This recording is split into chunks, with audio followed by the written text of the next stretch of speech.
Hello and welcome to another. Well, this is a normal time slot, but there was no game yesterday. But DJ and Vish show. DJ, thanks for joining me again on Sunday morning.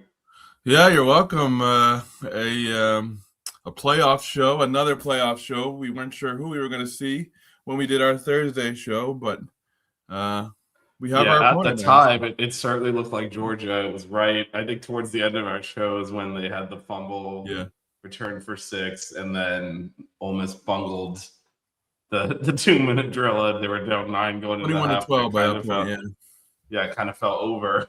And it was not. And Ole Miss is the opponent. So we'll get into that in a second after we get into our sponsor, which is, of course, 305-800-PAIN. After an accident, every minute counts. With one call to 305-800-PAIN, you get immediate access to trusted doctors and attorneys who guide you step by step. With an A-plus rating from the Better Business Bureau, they are a brand you can trust. Much like 5 Reasons Cane's, 305-800-PAIN is focused on the local community of Miami-Dade County and South Florida. They'll handle all your accident needs, including car accidents, personal injuries, and related legal matters. So after an accident, be sure to call 305-800-PAIN. The number is the brand, 305-800-PAIN. Después de un accidente, cada minuto cuenta. Con una llamada a 305-800-PAIN, ustedes pueden obtener acceso inmediatamente a doctores y abogados para ayudar con todo el proceso. Con una clasificación de A+ del Better Business Bureau, pueden confiar en ellos. 305-800-PAIN tiene mucho en común con los 5 razones que están enfocadas en la comunidad local de Miami-Dade County y el Florida del Sur. Ellos pueden ayudar con todo después de un accidente, incluyendo accidentes de carro, lesiones personales y otras cosas legales relacionadas. Entonces, después de un accidente, llama 305-800-PAIN. El número es el nombre de la marca, 305-800-PAIN. All right, DJ. So, as we said, Mississippi is or Ole Miss, as they like to be called, are the opponent this week. Again, the favorite. Georgia was obviously favored against Mississippi, beating them before, up 9, and then quite the second half comeback from Mississippi. There's a lot to get into here. I guess, what are your overall thoughts on Ole Miss? I would have rather faced Georgia, but I think Ole Miss is so much fun to watch. They're so explosive. They kind of have this dynamic offense, and yet they have also a bend but don't break defense. With that being said, both sides of the football for them are very physical. Trinidad Chambliss especially is very good at kind of ad-libbing and freelancing, as I like to call it, when he's in the pocket if he gets in trouble. He's slippery. And then, the running back, Kawan Lacey, is dynamic in both the pass catching and running, obviously, aspects of the game. So I think it's going to present a very interesting matchup. Not one where I say interesting as in the Hurricanes will have difficulty, but there's just so many different ways for this Ole Miss team to get the job done on both sides of the ball, and it's going to be a very interesting chess match, I think. More so than the Ohio State game in a way, because I feel like the added element of the running quarterback that Ole Miss has is a little bit more of a thing to game plan for than that of Julian Sayin, who quite frankly can't run much at all. Yeah, and actually, I think S. Reigler, hopefully I pronounced that correctly, kind of summed it up a little bit. They are more like an ACC team in terms of like a dynamic tempo offense, play more open. Not great defensively, but just very dynamic and kind of a challenge. And Miami is built like what you consider traditionally consider an ACC team: lines of scrimmage, dominate you physically up front, pound the rock. Pound the ball. Like this is a very, very astute kind of summation. So to your point, DJ, I think one of the shout out to Overdose and Kenty. Good morning, guys. Here as well. Good morning, Overdose, and Kenty. It is hard to be a team twice, and we've seen that. With we saw that with Georgia and Mississippi. We'll see if we see it with Oregon and Indiana as well. It is difficult to beat a team twice in one season. Last year, obviously, Oregon went undefeated, and then Ohio State beat them in the Rose Bowl after Oregon beat them in the regular season as well. It's definitely tough to do that. I think at the point Georgia was up 9 at the half, It did kind of feel like they had control of that game. I mean, there was definitely some freewheeling from Kirby Smart, got away with the fake punt, but then that other fourth down, I think, likely lost them the game. But to your point, DJ, this is a very different team than the one the Canes have been playing. The Canes have been playing teams that, again, going to head to S. Regular Stadium, that are more built like them as well. Yeah. Physical on the lines. We're going to play power football back and forth, and frankly, the Canes are better at that than anyone else in the country. So when you just line up and do that against each other, the Canes are going to come out on top. Now, this is much more, and clearly Mississippi's a better team than these teams. This is much more like playing SMU than it is like, playing. That's a great comparison. Or Ohio State or Texas A&M. Now, of course, Ole Miss is a significantly better, the best version of that team. But it is more like playing that stylistically. So it's definitely a different challenge than the ones the Canes have faced in the first two rounds of the playoffs.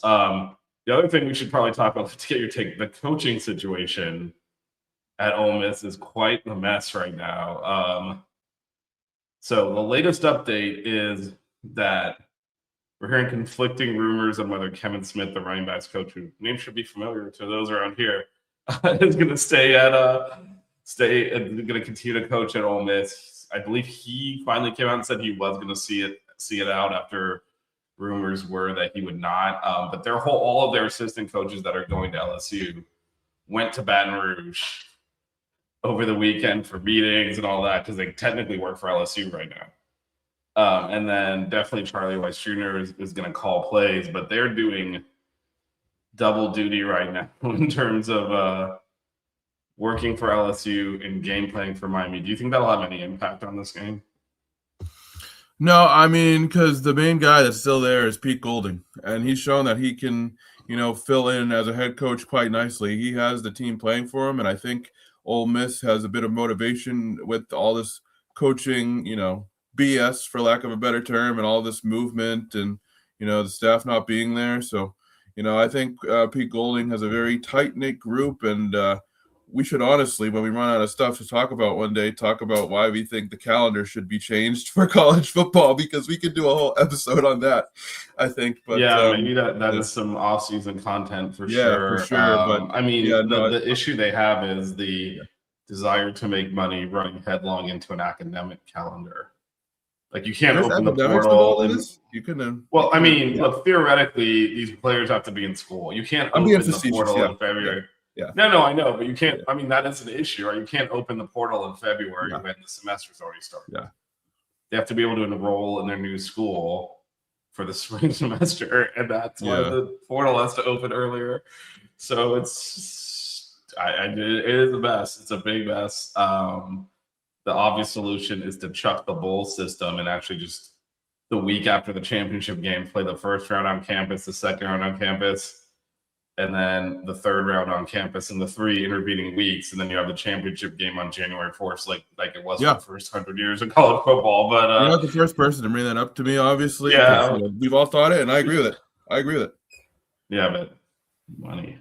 I know. The Canes are going to their 3rd postseason game now and their 2nd bowl game this year. So this is an interesting situation. I will say the one thing with the coaches is I don't think they'll play. I don't think it necessarily impacts the players in terms of distraction. I think they're kind of used to it. It has to detract a little bit from the time spent preparing, going back and forth between Baton Rouge and Oxford, and it is about an hour. They're not far apart, so it's not like that big of it's not like they're like spending hours traveling, but going back and forth, your game plan, then okay, let me go here, do a team meeting with LSU, call the portals open, call recruits, be like, come play at LSU, try to convince them to go back to Ole Miss, and like let me break down some Miami film. That's suboptimal at the very least.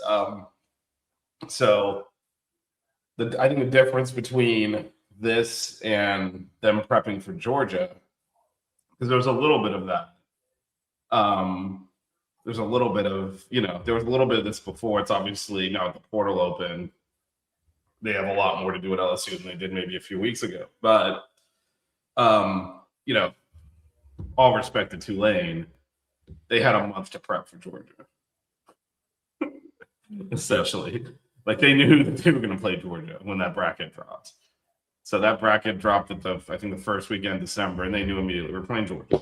We're going to game plan for Tulane. We've already beat them. We got plenty of film on them. They're not in our league. We can handle them pretty easily, and they did. Mm-hmm. But they could have game planned from Georgia from the word go. They also already played Georgia. It's a familiar opponent. This is now a week to all of a sudden prepare for a Miami team you probably don't have any familiarity with. And you're trying to do this double duty. It's got to be some kind of distraction. I see your point. We'll see if it has any effect, but not on the players. The players don't give a crap. I think on the coaches preparing for the opponent. Because I'm assuming our coaches are sleeping like 3 hours a day right now, and everything else is just 100% Ole Miss prep. And Keontae Scott's sleeping at the football, like in the practice facility right now. Yeah, I did see that the other day. Yeah, and so them going to Baton Rouge and doing double duty. I don't know. We'll see if it matters at all. But it does. It is a bizarre situation to have to deal with. Whether or not it actually impacts the game, I don't know. But it's definitely taking away from some of their preparation time. Because any minute they spent working for LSU is a minute they would have spent preparing for Miami. For sure. It's also pretty obvious that Lane Kiffin did not think they could beat Georgia.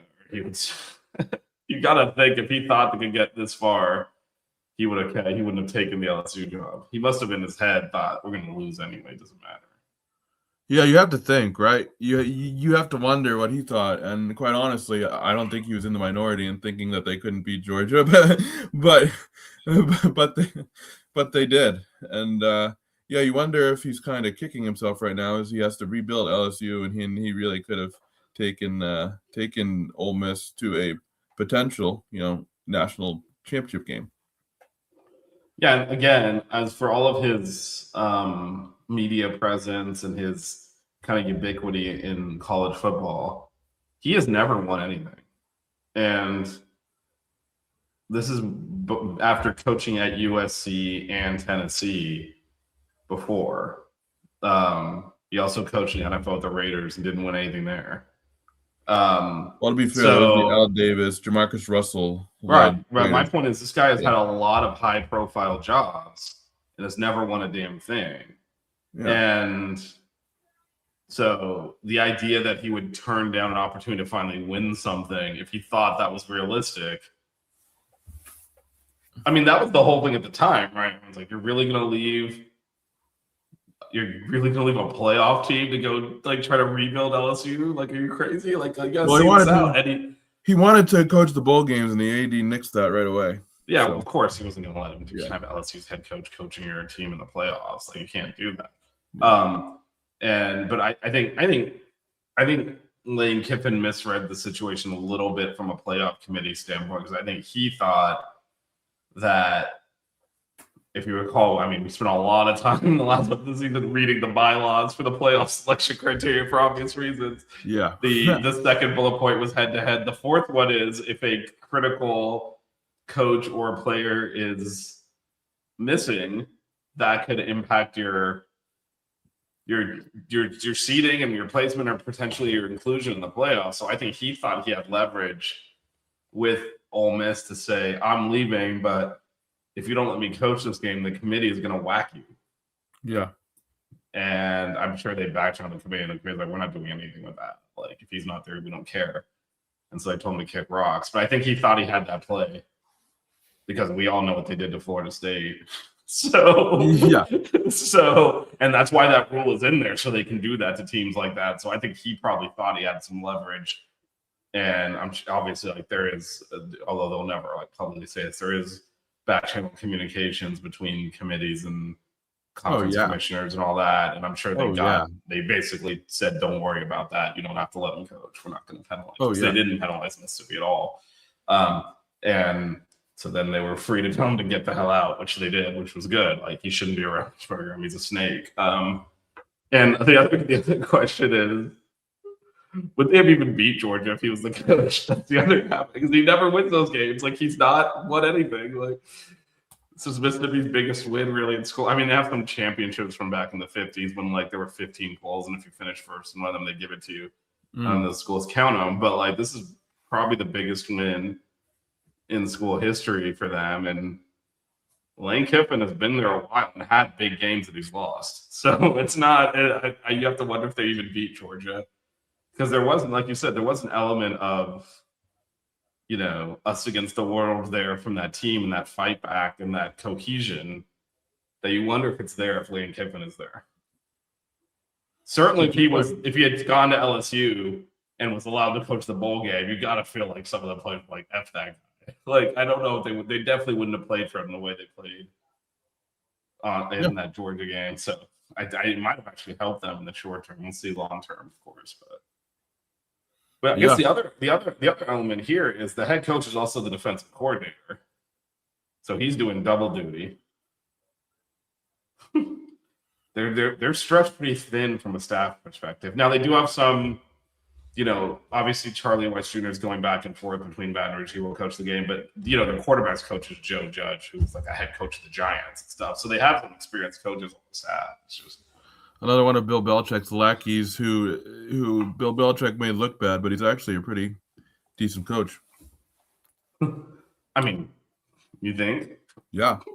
Well, I mean, no, because there was a period of time up here in New England where Bill just hired his friends and he put them all in a really tough spot. Patricia, Judge, even McDaniels to some degree until he left for Las Vegas. I mean, so a lot of these names have been tarnished by the early 2020s Bill Belichick poor decision Patriots, but they're actually. I mean, they've all the names you mentioned have been head coaches in the NFL, and they tarnished themselves. So the Joe Judge, that's a Cowboys fan. I appreciate the Joe Judge Giants a lot, but unfortunately, he's not there anymore. But that was a fun time to be a Cowboys fan. I'll tell you that. But no, yeah. Joe Judge. I mean, this is a good point from S. Regular again. They definitely us against the world. Can they do that again? After a while, it does get. You can only hit that and pull that lever so many times. I mean, it's the playoffs. You're playing with an interim head coach. I think they could pull the lever again. Yeah, we'll see. This is also, I alluded to this earlier. This is their first game in the playoffs against a team they have not played yet. Yeah. They're both rematches, the first two games. Yeah. So they had familiarity with the opponent. This will be a different challenge for them.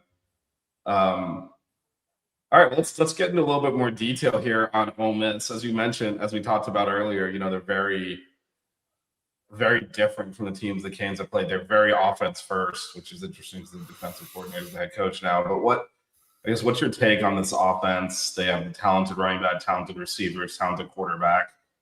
Probably the weakness is up front. Mm-hmm. But again, they're very much if you want to ever see what like the ceiling of an SMU team would look like, it's this. Yeah, you made a very what's great your take on it? Yeah. No, you made a great comparison with SMU. That's just they have a similar, running quarterback, high, powered running game. Trinidad Chambliss is very good at avoiding pressure and escaping tackles, and in that way, kind of freelancing plays, as I talked about earlier. He's not a guy, if you're the Miami Hurricanes defensive line or a Miami defender, that you want to give a second chance to. If you have him in the backfield, wrap the bleep up and don't let him go, because you don't want to give him second chances. The running game, Kawan Lacey is a very solid running back already, and Ole Miss, and I don't know if you kind of noticed this too, Vish, they can play high tempo if need be. So the combination of Chambliss and Lacey can kind of catch defenses off guard at times, and then their wide receivers are also really good, especially at creating space. And in that way, they kind of work well with Chambliss, because when he freelances, they seem to know, how to get to the spots that he needs to throw the football. So it is a very kind of different team than what the Hurricanes have played before. And I'll be interested to see, kind of how Corey Heatherman schemes against this multifaceted attack. Yeah, and the Canes have, shout out to the recruit Orange and Green Blood, regular on Hey, our what's Sunday up, Orange and shows. Green? And yeah, no, definitely the recruiting, and actually it's really cool to see the Yeah, people who signed early. Several of the players are participating in practice. They obviously can't play, but they can practice, so they're participating. Scout teamwork. We're seeing, Jackson Cantwell, Javion Mallory up there practicing is pretty cool.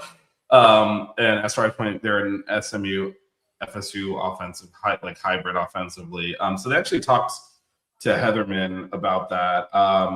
And also USF is another team that plays with a lot of tempo. Those are kind of three tempo teams that the Canes face this year. And he did mention, especially against SMU and FSU, he learned the lesson there that we didn't rotate enough early. Because if you noticed, and look, the SMU game, they recall that end sequence. There was obviously there was obviously a bunch of officiating blunders that essentially turned what would have been a close win into a close loss. But the Canes struggled to get stops in the second half. There was, even when they did, it was a lot of yardage and then punts, and then the drive before what should have been the game-winning drive for the Canes was a missed field goal. SMU missed a field goal, and the Canes drove it all the way down to ice the game, except they picked up a pass interference flag for no reason and handed the game to SMU. But then again, on that next drive, also the Canes again, couldn't get the stop. And he talked about that and said, I didn't rotate enough. And so by the fourth quarter of those games, we were tired. And you definitely saw that in FSU as well. They had the buffer there to play with. He's like, we were exhausted. We couldn't get to the quarterback anymore.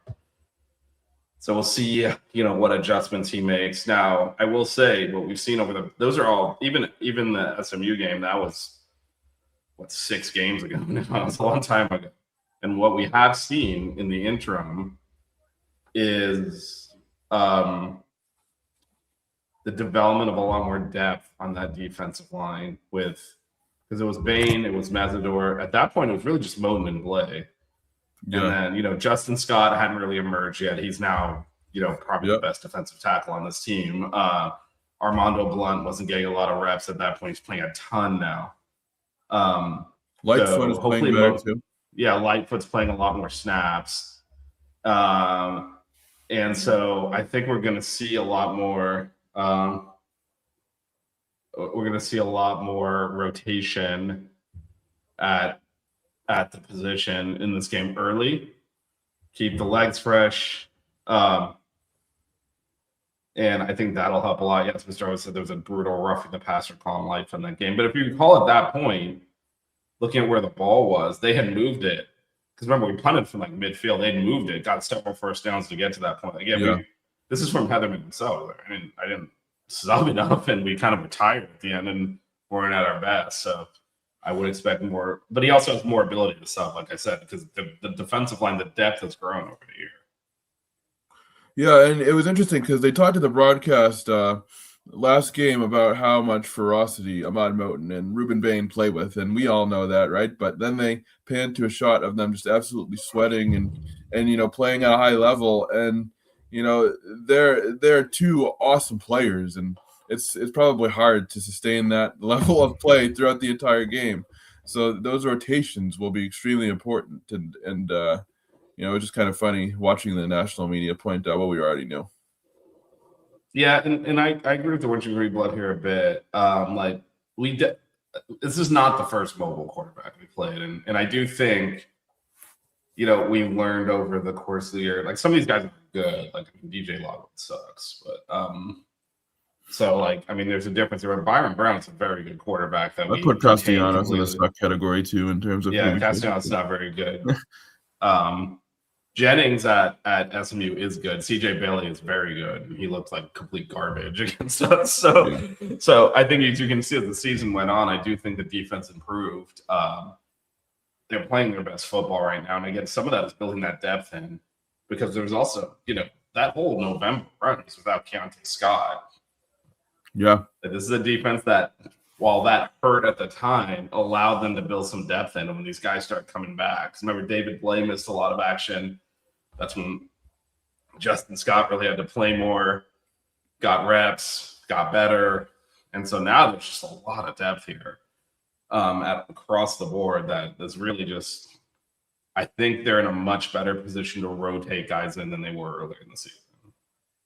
Yeah, and it's crucial. Like last game, for example, a lot of the guys were able to come up and play well in big moments. So not only are they developing for, Thursday, they're also developing for the future and kind of getting that experience, because we've talked before about, guys in the past and teams in the past not having that big game experience and, kind of not developing at a high level. And now we're seeing that come to fruition as well. So it's extremely important for the future, and it's a great sign that they're developing in real time in these situations. Yeah, and actually something I called out on the show on, when was it, Thursday? I'm losing track of what day of the week it is with these games on weird days. Yeah, but, Thursday. I think it was Thursday. Heatherman did talk about Jabari Anton getting on the field. He said, OJ got injured. He had practiced well. He was the next man up. And he was on the field for several snaps, which they never noticed in the game broadcast, by the way. But quite honestly, I kind of didn't notice either. Well, you wouldn't know. Well, again, so it's different when you're at the game. You can kind of look where you want to look. When you're watching on TV, if they don't call something out, you're not really going to see it. If they don't show it on a replay, you don't have the ability to look around the stadium. So obviously, I did notice, because I called it out on the show on Thursday, that he was guarding, Jeremiah Smith on that touchdown on the 4th and 2. But I guess he was in a lot more snaps, and I'll have to go look at his snap count. But apparently, he played the entire end sequence of that game and played really well. So again, it's more of that building depth and trusting in practice habits, because he had not really played this year. Now again, I don't know that it's fair to ISO him one-on-one against the best receiver on planet Earth, including NFL receivers, and they can cover him on 4th down. But kudos to him for stepping up in a big spot. And we'll see. I think another key, and I think we've been, a little bit of a broken record on this.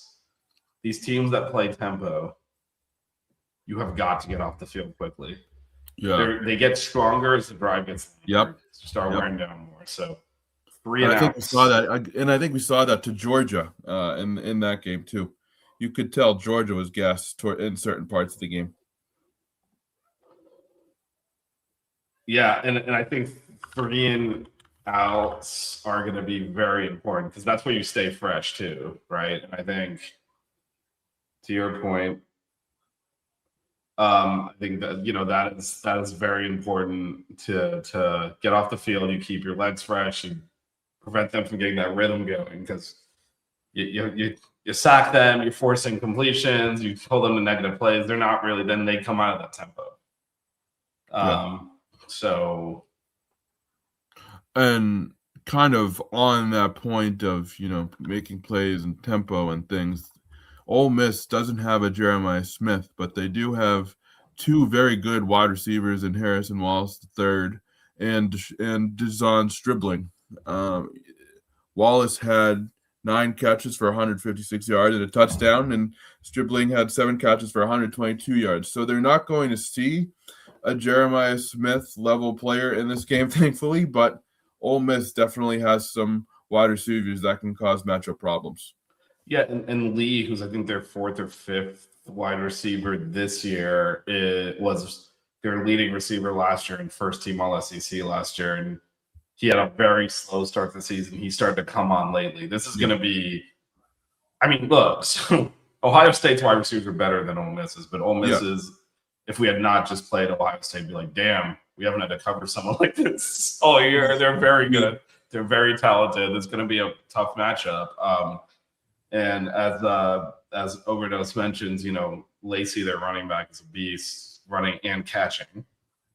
So we're gonna have to, we have to be tight in our coverages and our. So really, really, Ole Miss puts pressure on you to play assignment football.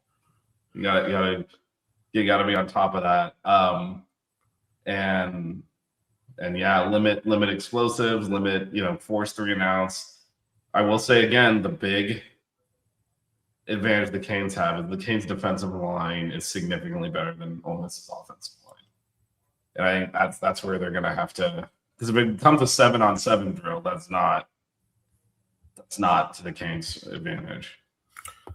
So to kind of answer his question, he asked, should Aguirre play instead of Toure, who is weaker in pass coverage? I think at this point, you keep Toure in. I don't know what your thoughts are on that, Fish, but well, I mean, we've been rotating. Popo's been playing a lot too, Yeah. so I expect us to continue to rotate Popo, West, Torre, and so I don't think there'll be kind of any shift in that. I think, there's gonna be a well, continued like I think rotation you there. said earlier too, there's going to be a lot of rotating due to the tempo that Ole Miss plays. So there's going to have to be a lot of rotating anyway, hopefully. And I think Yeah, that basically anytime they huddle, you're gonna see like 7 or 8 guys come off and then substitute. So that's true. The 4th and 2 where Jeremiah Smith scored, there was a flag and it was holding on Chase Smith, which was most definitely a holding. He tackled the tight end basically. So I haven't seen an update on any of them. I'd be surprised if Damari plays. Moten was celebrating, and there's an R-rated clip of him and Mario celebrating. I think Moten will probably be a go. OJ, I don't know. First, I heard it was cramps, but then like it was in a boot, so I don't know. I don't know what the status is. We'll get an injury report on. We'll get an injury report on. I think it's 2 days before is the rule for the playoffs on Tuesday. But in terms of getting, I would say yes, it's better to get off to a faster start. But I mean, again, they're very different, right? I think if you go up a touchdown on teams like Georgia or Ohio State or even A&M, they're used to playing in front and playing, a certain pace and a tempo. Ole Miss is just balls to the wall offense. So I don't think they're going to be bothered by the score.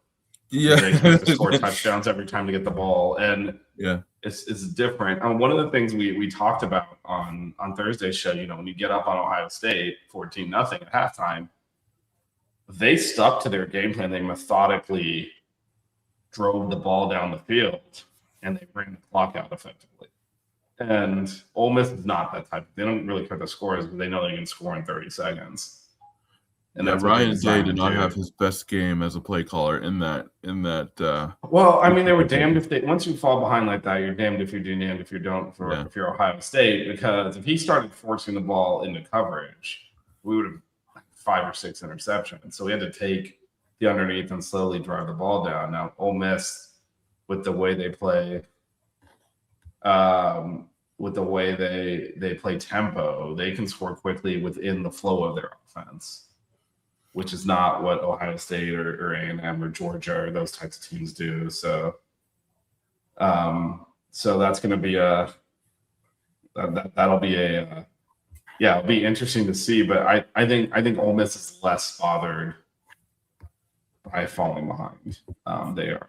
They're kind of used to being, and if you look at their scores, like they're used to giving up points and they're used to scoring points.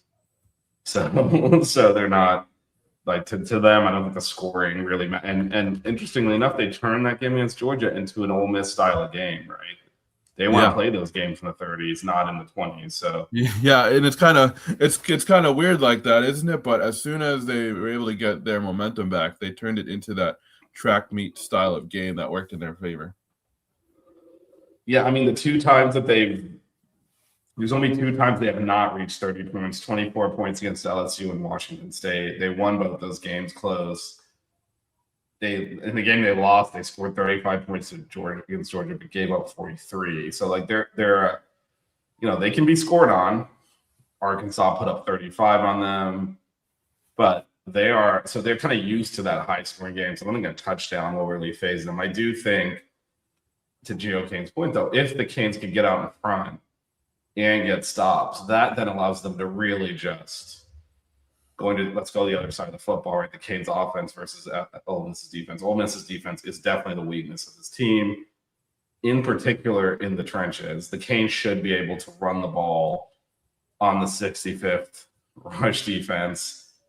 And with the Canes in front, if they this is where I think Geo Kane's point is resonating.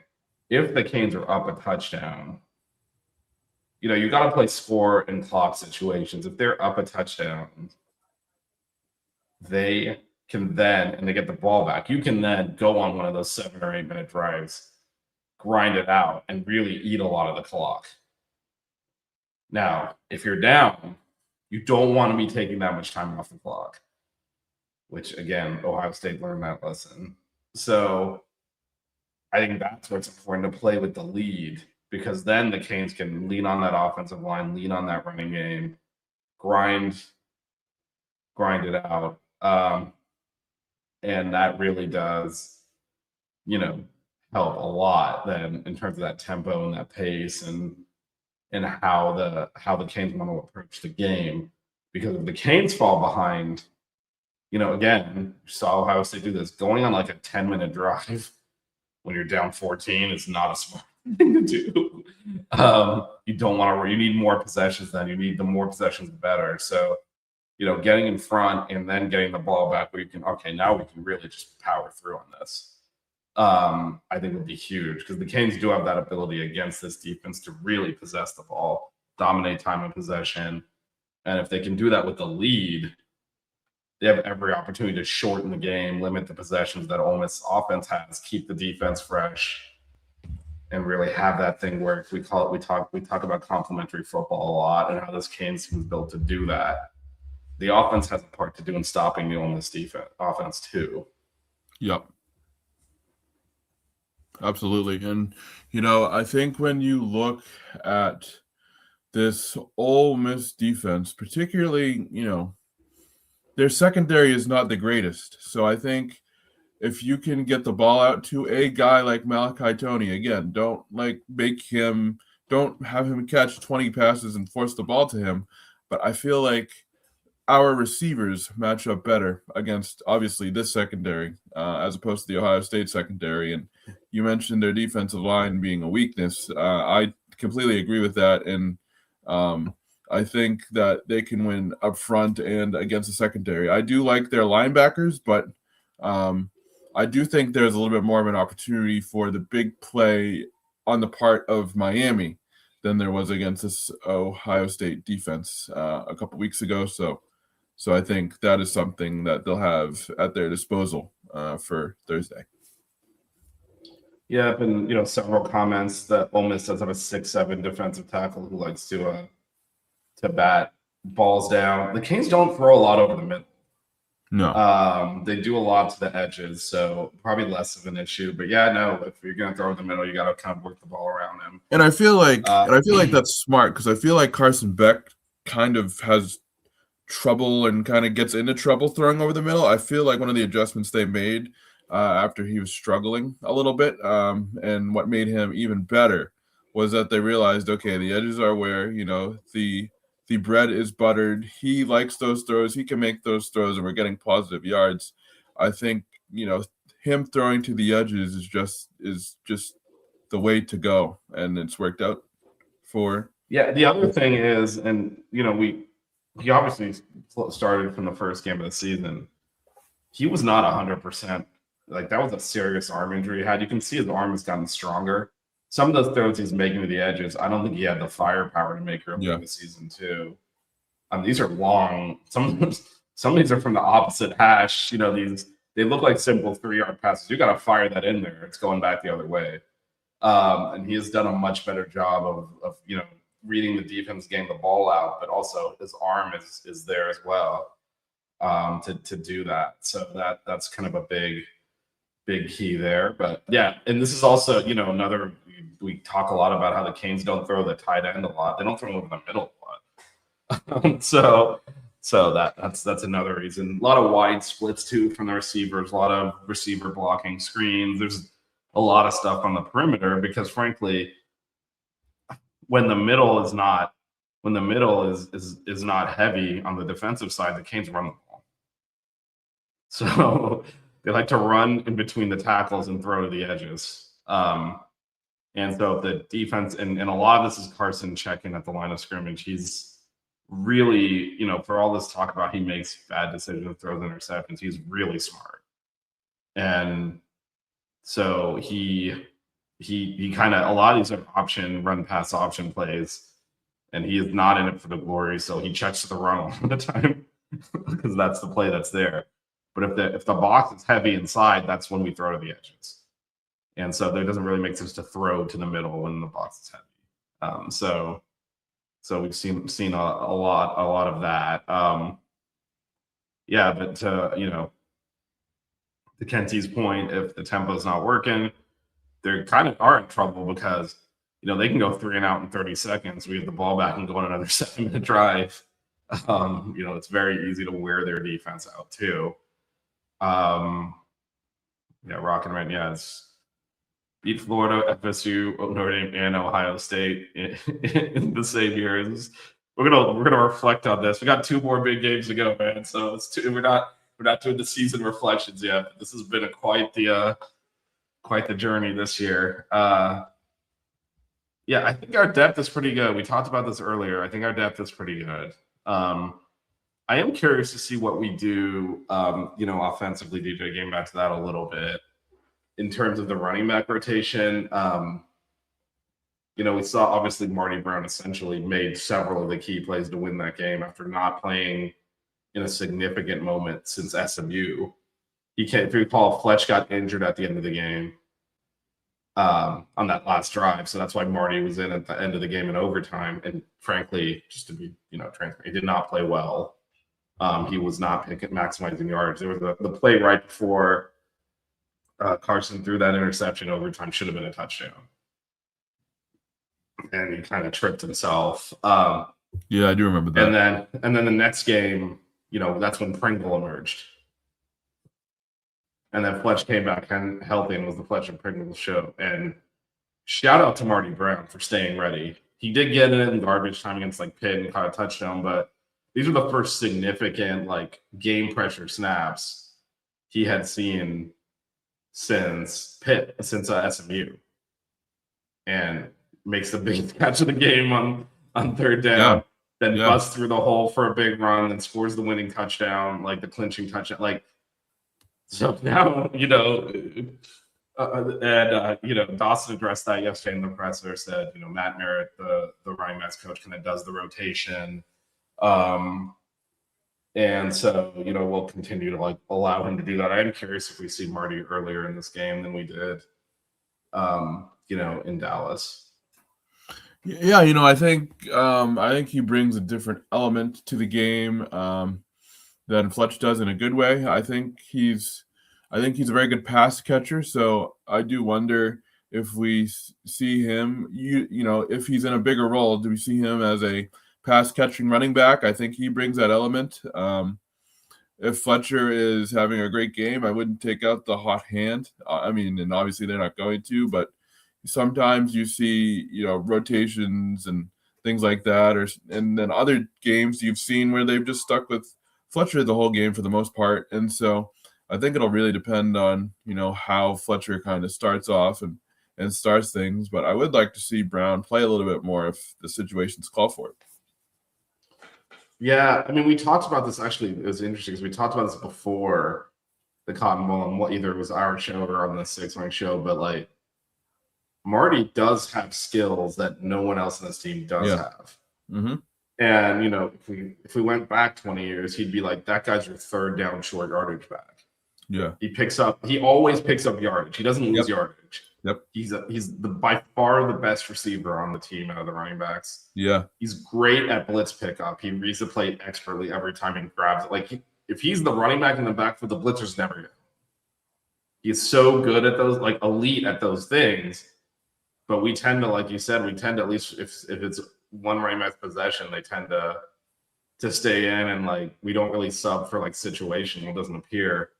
But he does, and it was interesting because we used those skills late in the Cotton Bowl. Obviously, Fletch, they said they took him out for a breather, and Marty was playing while they left him in the game. But he caught, we used his receiving skills. We used his hard yardage running skills. That first run he had where he ran through a bunch of arm tackles. he does do things. He's not the RB1. It's definitely Fletch. Fletch is the best running back, but he does some things better than Fletch. And it's kind of it's a damned if you do. It's like tough, right? Because you want to get him. You want to get the ball in Marty's hands. You want to throw to him, but then you don't want to take Fletch off the field. So it's a good problem to have, right? Yeah. These are first world problems in a sense. So we don't know. We don't know. And then Pringle's probably the most explosive back on the team. So you kind of have these, there's three to choose from with very different skills. Yeah. And so it'll be interesting to see how they handle that. It'll also be interesting to see. We took a couple of shots against Ohio State, less so against A&M because of the wind. Going back and looking at the Ohio State game, though, we called a lot of shot plays. Ohio State was covering them, so we took the check. Again, Carson Beck is really in command of this offense. So he is, if it's not there, he's not forcing it, which is, I think, different. That Louisville game in particular, though he forced a couple of deep balls into coverage that were not there. He's not doing that at all now. If the safety drifts back, he's just going to throw underneath and keep the chains moving. And he's been excellent at that.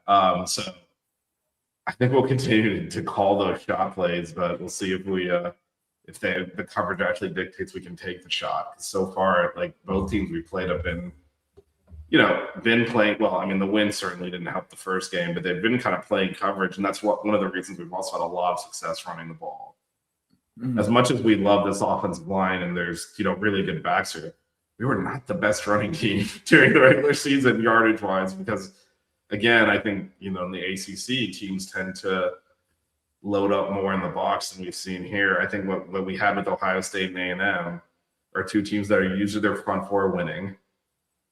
And they don't really do a lot of, we're going to load up heavy in the box and expose the back end. We're gonna sit back because our front four can handle it. Yeah. And so it's interesting that we kind of might get more of the other thing here.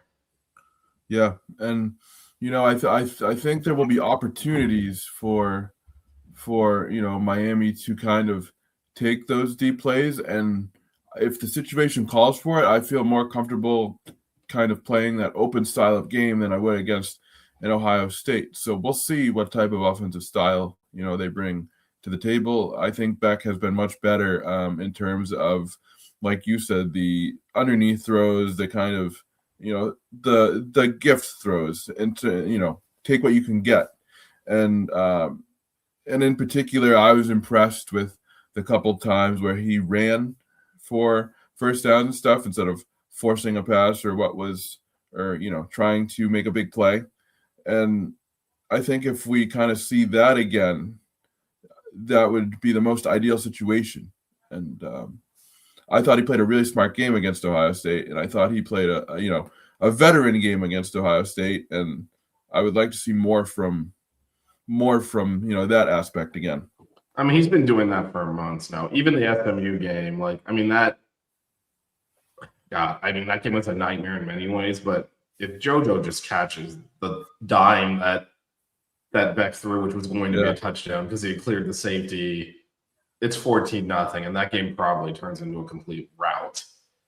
Instead, he passed it to the defender, and they threw a touchdown the next play, and it was 7-7. So, and then that was one of his. Obviously, through the interception overtime, there was a miscommunication from Malachi. But I do think he made an adjustment actually after the Louisville game to be more careful with the ball, take what the defense gives you. Because again, if you look at the interceptions against Louisville, it was a lot of I'm taking this shot.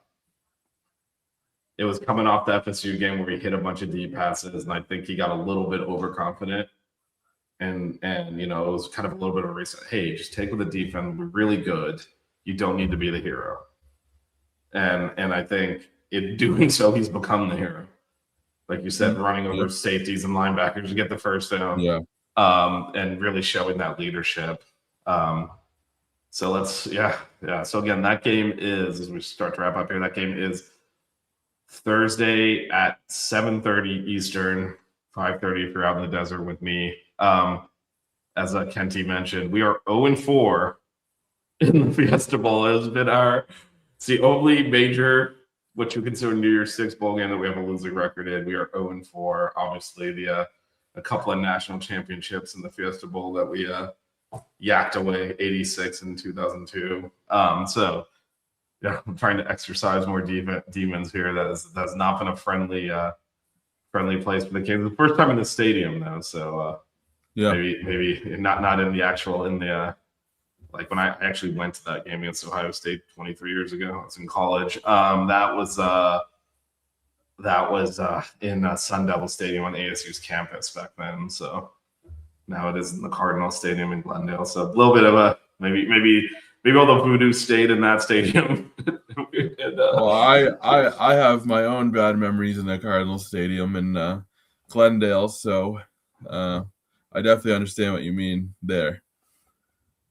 Well, this is our first time playing in that stadium.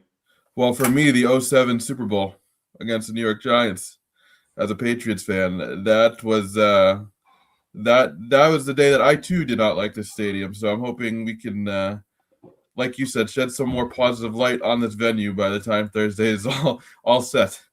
Yeah, I mean, this Canes team is on a mission. They are favored for the first time in the playoffs by 2.5. We'll see. I think the style of game will dictate. I think it becomes a slow, grinded out game that definitely favors the Canes. But I do think the Canes can also win the other way. I think Ole Miss needs to make it go the other way. They're not a team that's equipped to really grind out and go on these long drives. They are explosive, but the Canes can be. Like they don't have to win a game in the teens or the 20s. They can win games in the 30s. I don't think Ole Miss is going to struggle to do that. So we'll see. Again, that game's 7:30 on Thursday. I guess the last thing real quick before we go, the kickers. We mentioned obviously Carter Davis had a nightmare at A&M, hit a huge kick against Ohio State, and then Lucas Carnero, Ole Miss's kicker, was the hero of their game and hit several long field goals. Good kicker, yeah. Both kickers are really good here. So yeah, the kicking matchup is going to be another fun one, I think, too. Both really good kickers for these teams, and I know we were talking about prior to the Ohio State game, with the wind. We were kind of worried or not worried or had question marks about the kicking game. But for this one, I don't think kicking will be an issue at all.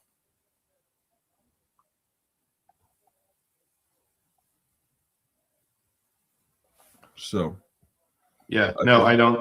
But I think it does raise an interesting point if both teams are comfortable attempting 50+ yard field goals with their kicker, which I think both teams are. You're talking about you get inside the 40, are you in field goal range, and obviously points matter. Yeah, for sure. So we'll see. But anyway, DJ, we will be. I guess are we gonna do 10 a.m.? What's the plan for Friday? We could do 10 a.m. on Friday. Okay, so we'll be back 10 a.m. Friday. And yeah, 10 a.m. Friday we will do the after show. Our traditional day after show. This time we'll get it at the right time. My flight from Phoenix is until the afternoon, so afternoon their time, so I got plenty of time. So yeah, we have 6 rings tomorrow at 8:30. We've got and then the after show Friday morning, 10 a.m. Eastern. Hopefully we're celebrating. Hopefully some celebrating there. If you're in Miami, head out to the walk today, 2 p.m. The women, I believe they're hosting Clemson, the women's basketball team. Everyone that goes in, if you enter through a ticket, which is not me, but if you buy a ticket, go to the game, you are entered in a raffle to win 2 tickets to the Fiesta Bowl. So definitely head out to the WAD, support the ladies, and potentially there's still plenty of time to get out there. It's 2 p.m. today, so you got plenty of time. If you're not doing it in the afternoon, definitely head out to the WAD. It is Clemson, 2 p.m. Those women are good. They're on a roll now. They've won 2 ACC road games in a row, so go out there and support them, and also chance to win Fiesta Bowl tickets. So definitely head out to the WAT today. If you're going to head out to the WAT on Thursday for the women's game, they did move it to 3 p.m. from 7 p.m. I think they figured people would be busy at 7 p.m. on Yeah, Thursday. something's going on Thursday. So they moved to 4 to 3 p.m. so you can double dip if you've taken the day off to celebrate a day of Canesness. Head out to the lot on Thursday and you can check out the ladies before getting to your final destination to watch the football game. So anyway, a lot going on campus. We'll be back tomorrow night, 8:30. Jazz will join us. I think Blue said he could not make it, but there'll be Jazz DJing. I'm doing the Six Rings Kane show, and then DJ and I back on Friday, hopefully with a celebratory day after show. It'll be emotional one way or another. I'll tell you that much. But DJ, thanks for joining me again. Go Canes! Of course. Beat Ole Miss. Let's go. Go Canes.